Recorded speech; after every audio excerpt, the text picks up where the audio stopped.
आवश्यकता है, कृपया समय का पालन करें। Nothing will go on record. माननीय जयराम रमेश जी, प्लीज। शुक्रिया deputy chairman sir. I am speaking after a former colleague of mine. Sir, the debate in the Lok Sabha and in the Rajya Sabha have proved once again that we have far too little history in our politics and far too much politics in our history. प्रधानमंत्री, गृह मंत्री और सभी जो उस तरफ से बोले हैं, उन्होंने ये बिल्कुल साबित कर दिया है कि निकले हैं हिस्टोरियन बनने पर एक्चुअली बने हैं डिस्टोरियन। और मैं जो कुछ मैं कहूंगा मेरे पास लिखित प्रमाण है और बिना आपके आदेश दिए हुए मैं ऑथेंटिकेट करूंगा और सभा पटल पर रखूंगा। मैं सिर्फ 3 बातें करना चाहता हूं deputy chairman sir. Vande Mataram किताब पर 1937 और 1940 के बीच में जो बहस हुआ वंदे मातरम को लेकर देश में, और तीसरा बंकिम चंद्र चट्टोपाध्याय के बारे में मैं कुछ कहना चाहता हूं, जिसको आज हम नमन करते हैं, जिसको हम याद कर रहे हैं। Sir, first thing I want to start, Rajendra Prasad, doctor Rajendra Prasad writes to Sardar Vallabhbhai Patel on the 28th of September 1937, raising concerns and worries prevalent in large sections of our political system on Vande Mataram and requesting Sardar Patel that the Congress Working Committee should take a stand. क्या यह तुष्टिकरण था? क्या doctor Rajendra प्रसाद को आप आरोप लगा रहे हैं कि तुष्टिकरण कर रहे हैं? सरदार पटेल तुष्टिकरण कर रहे हैं? सर, दूसरी बात, 16 अक्टूबर 1937, कल हमारे एलओपी ने भी जिक्र किया, 16 अक्टूबर 1937 नेताजी सुभाष चंद्र बोस रविंद्रनाथ टैगोर को लिखते हैं, गुरुदेव रविंद्रनाथ टैगोर को लिखते हैं, और मेरे पास ओरिजिनल बंगाली खत है जिसका अनुवाद भी है जो मैं टेबल पर रखूंगा। और नेताजी सुभाष चंद्र बोस गुरुदेव से पूछते हैं, गुरुदेव बड़ी चिंता है वंदे मातरम को लेकर, कांग्रेस पार्टी का क्या स्टैंड होना चाहिए, कांग्रेस वर्किंग कमेटी में इस पर क्या बहस होनी चाहिए? आपसे बेहतर और कोई व्यक्ति नहीं है हमें सलाह देने का, और वो गुरुदेव से एडवाइस मांगते हैं। तीसरी बात, रविंद्रनाथ टैगोर नेताजी सुभाष चंद्र बोस को वापस लिखते हैं 19 तारीख 1937। सर, ये मैं बहुत कोशिश की, मुझे इनका खत नहीं मिला, पर कल रात को खूब प्रयासों के बाद मैंने एक किताब ढूंढा, और ये किताब किसने लिखा था? तृणमूल कांग्रेस के एक पूर्व सांसद प्रोफेसर सुगाता बोस। प्रोफेसर सुगाता बोस कौन थे? शरद चंद्र बोस के पोते। और शरद चंद्र बोस कौन थे? नेताजी सुभाष चंद्र बोस के बड़े भाई। और इस किताब में सुगाता बोस, जो नेताजी रिसर्च ब्यूरो के डायरेक्टर हैं कोलकाता में, उन्होंने गुरुदेव रविंद्रनाथ टैगोर का जवाब दिया है अंग्रेजी में। मैं पढ़ूंगा नहीं, ऑथेंटिकेट करके रखूंगा। मैं सिर्फ ये डेट गिनाना चाहता हूं, क्योंकि हमारे गृह मंत्री के अमर शब्दों में आप क्रोनोलॉजी समझिए, इतिहास मत समझिए, पर क्रोनोलॉजी समझिए। सर, चौथा, नेताजी सुभाष चंद्र बोस जवाहरलाल नेहरू को लिखते हैं 17 अक्टूबर 1937 को। पांचवा, जवाहरलाल नेहरू बोस को वापस लिखते हैं 20 तारीख 1937 को। रविंद्रनाथ टैगोर जवाहरलाल नेहरू को लिखते हैं 26 अक्टूबर 1937 को। इसका जिक्र एलओपी ने किया।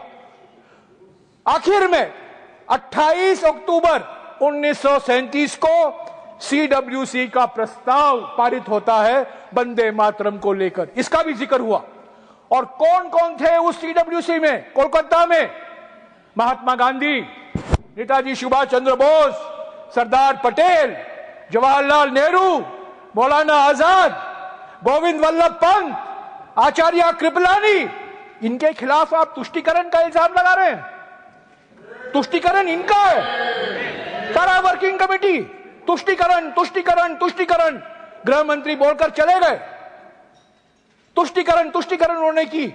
सीडब्ल्यूसी का सर्वसम्मति से यह पारित होता है कोलकाता के सीडब्ल्यूसी के बैठक में। इसके बाद 30 अक्टूबर 1937 को रविंद्रनाथ टैगोर, गुरुदेव रविंद्रनाथ टैगोर खुद एक प्रेस वक्तव्य देते हैं जो आनंद बाजार पत्रिका में छपता है। और उस प्रेस वक्तव्य में वो कहते हैं कि मैंने सीडब्ल्यूसी को ये एडवाइस दिया और मेरे एडवाइस पर उन्होंने ये रेजोल्यूशन पारित किया ताकि सारा वंदे मातरम नहीं, पर वंदे मातरम को कुछ पंक्तियां नेशनल, तब उन्होंने कहा था नेशनल एंथम, बाद में बना नेशनल सॉन्ग।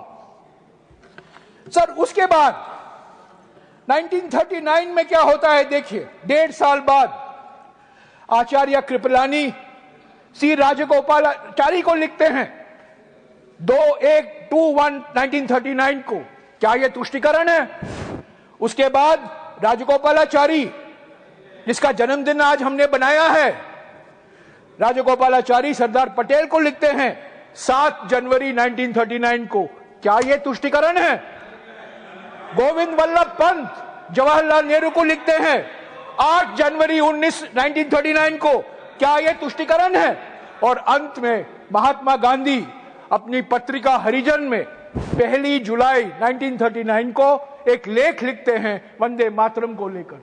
ये सब मैं टेबल पर रखूंगा, ये इतिहास है, पढ़िए, मैं ऑथेंटिकेट करके रखूंगा। पर मैं ज्यादा इससे पढ़ना नहीं चाहता हूं, पर ये क्रोनोलॉजी देना चाहता हूं, क्योंकि 1937 में जो माहौल पैदा किया गया था, सांप्रदायिक माहौल, कई संस्थाएं थी जो जिम्मेदार थे, और एक संस्था आज 100 साल मना रही है। 1925 में उसका गठन हुआ था। उन्होंने भी सांप्रदायिकता की चिंगारी उन्होंने भड़काया, और आज हमें कहते हैं कांग्रेस पार्टी ने तुष्टीकरण की, कांग्रेस पार्टी ने तुष्टीकरण की। मैं आऊंगा और किन किन लोगों ने तुष्टीकरण किया। तो सर ये क्रोनोलॉजी है। सर पहली बात तो ये किताब है। ये किताब 2003 में छपा था। इस किताब का नाम है वंदे मातरम, और इसके लेखक एक प्रसिद्ध इतिहासकार सब्यसाची भट्टाचार्य। सब्यसाची भट्टाचार्य विश्व भारती के वाइस चांसलर थे। वो Indian council of historical research के अध्यक्ष थे, और सर विदेश मंत्री बैठे हुए हैं। सब्यसाची भट्टाचार्य उसी विश्वविद्यालय में प्रोफेसर थे जिस विश्वविद्यालय में हमारे ज्ञानी वित्त मंत्री, हमारे ज्ञानी विदेश मंत्री और हमारे जेडीयू के नेता संजय झा पढ़े थे। और यह किताब सब्यसाची भट्टाचार्य ने लिखा है। सब्यसाची का माने क्या है? डिप्टी चेयरमैन सर, इनको जानना चाहिए। सब्यसाची नाम विष्णु का एक नाम है, विष्णु सहस्त्र नामम में आता है। सब्यसाची का अर्थ है जो बाएं हाथ से तीर मारता है और दूसरे दाएं हाथ से भी मारता है, 2 हैंडेड। सब्यसाची भट्टाचार्य 2 हैंडेड इतिहास थे। वो लेफ्ट के नहीं थे, राइट के नहीं थे, वो एक सचमुच बुद्धिजीवी थे। और उन्होंने ये किताब लिखी, और मैं सारे सांसदों को आज रात तक ये किताब पहुंचा दूंगा। ये 150 पेज का किताब है, पढ़िए इसका इतिहास क्या है। सब्यसाची भट्टाचार्य लिखते हैं कि 1875 में पहला वंदे मातरम लिखा गया। उसके बाद में जब आनंद मठ प्रकाशित हुआ 1882 में, उसमें और पंक्तियां जोड़ी गई, और पंक्तियां जोड़ी गई। यानी कि 1875 में एक वंदे मातरम था और 1882 में उसको और ज्यादा बड़ा किया गया। तो ये सब्यसाची भट्टाचार्य किताब में बहुत सारी चीज है इतिहास को लेकर।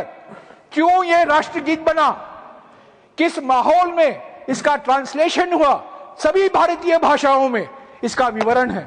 सो मैं गुजारिश करूंगा डिप्टी चेयरमैन सर, सभी सदस्य इसको पढ़ें। मेरा जो मैं कह रहा हूं उस पर विश्वास मत रखें, पर ये जो प्रोफेसर कहते हैं जिन्होंने हमारे विदेश मंत्री को इतिहास पढ़ाया है, हालांकि आज वो इतिहास ये भूल गए हैं, वित्त मंत्री को पढ़ाया है, हमारे जेडीयू के अध्यक्ष को पढ़ाया है, उसी अध्यापक की एक किताब पढ़िए। सर मैं दूसरी बात कहना चाहता हूं बंकिम चंद्र चट्टोपाध्याय के बारे में। सर बंकिम चंद्र चट्टोपाध्याय के बारे में बहुत चीजें कही गई हैं, पर क्या आप लोग सब जानते हैं कि 1876 को 1876 को एक संस्था का गठन हुआ कोलकाता में, महेंद्र लाल सरकार, सुखेंदु बाबू जानते हैं, 1876 में Indian association for the cultivation of science, और उसके जिम्मेदार बंकिम चंद्र चट्टोपाध्याय थे।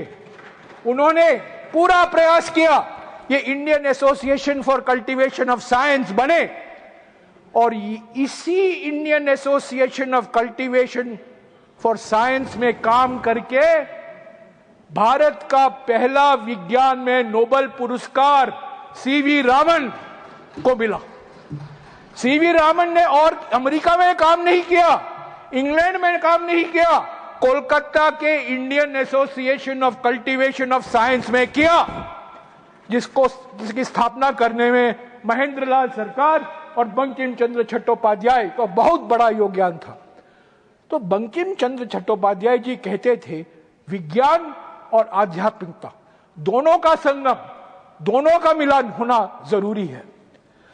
सर ये आनंद मठ किताब है, मैं बंगाली पढ़ नहीं सकता हूं, पर मैं अंग्रेजी में पढ़ा, और इसमें इंट्रोडक्शन में कहा जाता है there is an incident worth recalling. There was a wedding party at the Calcutta home of Ramesh Chandra Dutt, a literary disciple of Bankim Chandra Chattopadhyay. The young Tagore, Rabindranath Tagore, was a guest, and Chatterjee was the guest of honor. When the party had settled down, Tagore introduced himself to Chatterjee and sat at the great man's feet. Dutt, himself a big name in the world of literature, made a speech in praise of Bankim Chandra Chattopadhyay and placed a garland of flowers around the great novelist's neck. Suniye sir, to the surprise of the other guests, Chattopadhyay ji removed the garland and placed it around the neck of the young Tagore. The garland really belongs to him, Bankim said. I am the setting sun. He is now the sun rising, Ramesh. Have you read his Sandhya Sagar? Sir आज नेहरू का बदनाम सिर्फ नेहरू का बदनाम नहीं हो रहा है, ये रविंद्रनाथ टैगोर का बदनाम हो रहा है। ये सरकार क्या कर रही है? बंकिम चंद्र चट्टोपाध्याय बनाम रविंद्रनाथ टैगोर, ये क्या है? ये क्या मजाक कर रहा है? गुरुदेव रविंद्रनाथ टैगोर का अपमान, गुरुदेव रविंद्रनाथ टैगोर का बदनाम, निकले हैं नेहरू जी का अपमान करने, पर असली बात है इन्होंने रविंद्रनाथ टैगोर, गुरुदेव रविंद्रनाथ टैगोर, जनगण मन के लेखक, गीतांजलि के लेखक, नोबेल पुरस्कार 1913 में उनका अपमान किया है, और कहते हैं नेहरू ने तुष्टीकरण किया। सर बंकिम बाबू के बारे, बंकिम चंद्र चटर्जी के बारे में आखिरी वक्त, उन्होंने बंगला में, बंगा दर्शन में 1880 और 1885 के बीच में कुछ लेख लिखे, वो बंगाली में तक ही सीमित थे। 2002 में इसका अनुवाद किया गया, और इसका अनुवाद, सर मेरी बंगाली को माफ कर दीजिए, हम ये बंगला बोलते पारी बुझते पारी ना, बोलते पारी ना बुझते पारी, सॉरी। इस किताब का नाम है इक्वालिटी, सौम्यो सौम्यो सौम्यो इक्वालिटी। इसका अनुवाद किसने किया सर? विवेक डिब्रॉय। विवेक डिब्रॉय कौन है? जाने माने अर्थशास्त्री, प्रधानमंत्री इकोनॉमिक एडवाइजरी काउंसिल के चेयरमैन, मेरे अच्छे मित्र थे। दुर्भाग्यपूर्ण उनका देहांत हो गया, पर विवेक डिब्रॉय ने ये किताब लिखी है और इसमें बंकिम चंद्र चट्टोपाध्याय कहते हैं भारत की सबसे बड़ी समस्या जातिवाद समस्या है। हमारा इतिहास जातिवाद का इतिहास है और इतिहास में सिर्फ 3 ऐसे व्यक्ति हैं जिन्होंने इक्वालिटी की बात की है, गौतम बुद्ध, जीसस क्राइस्ट और जॉर्ज जैकस रूसो, जो फ्रेंच रेवोल्यूशन के प्रेरणा स्रोत थे। तो आज जब हम बंकिम चंद्र जी को याद करते हैं, इस बंकिम चंद्र को भी याद कीजिए जो विज्ञान और आध्यात्मिकता के बीच में मिलन की बात करते थे।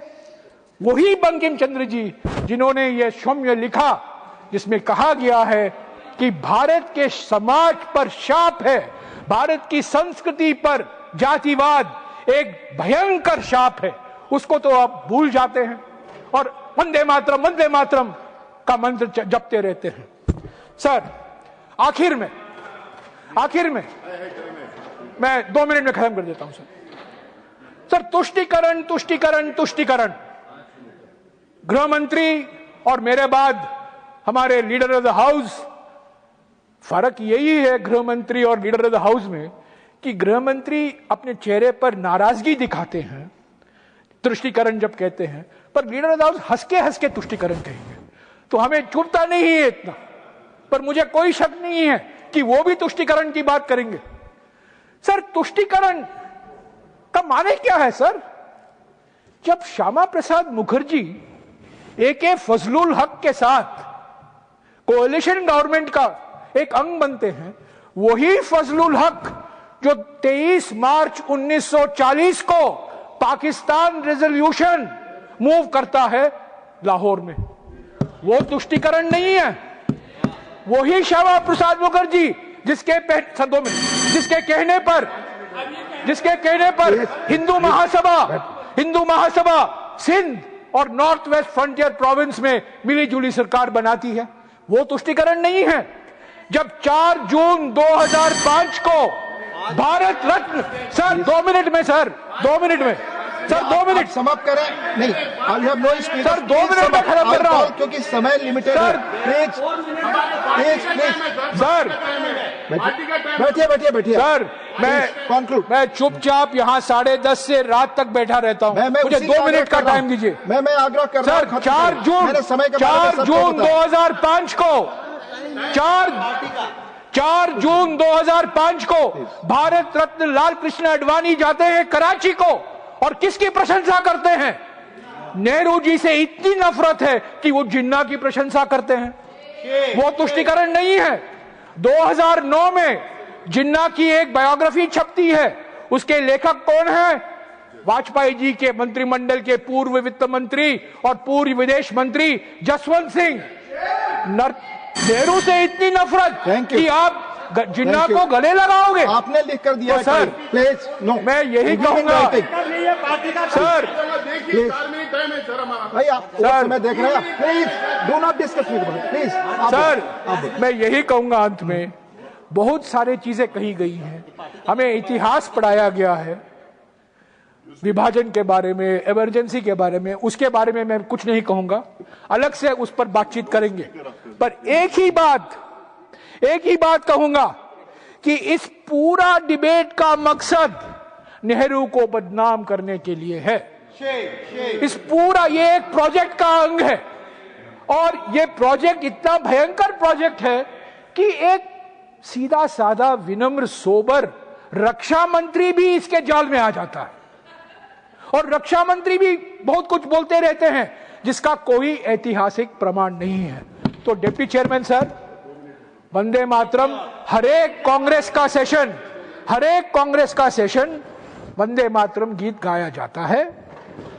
1937 में रविंद्रनाथ टैगोर के मशवरे, उनके सलाह पर, उनके विचार के आधार पर यह रेजोल्यूशन पारित किया गया। महात्मा गांधी सहमत थे, नेताजी सुभाष चंद्र बोस सहमत थे, सरदार पटेल सहमत थे, जवाहरलाल नेहरू सहमत थे, गोविंद वल्लभ पंत सहमत थे। और आप जो नेहरू जी का नाम बार बार ले रहे हैं, असली बात यह है कि आप अपमान कर रहे हैं वो लोग जिन्होंने स्वतंत्रता के लिए अपनी कुर्बानी दी, जब आप लोग ब्रिटिशरों के साथ मिलजुल कर काम करने के लिए तैयार थे। शुक्रिया डिप्टी चेयरमैन साहब। Thank you. श्री रीता प्रताप बनर्जी।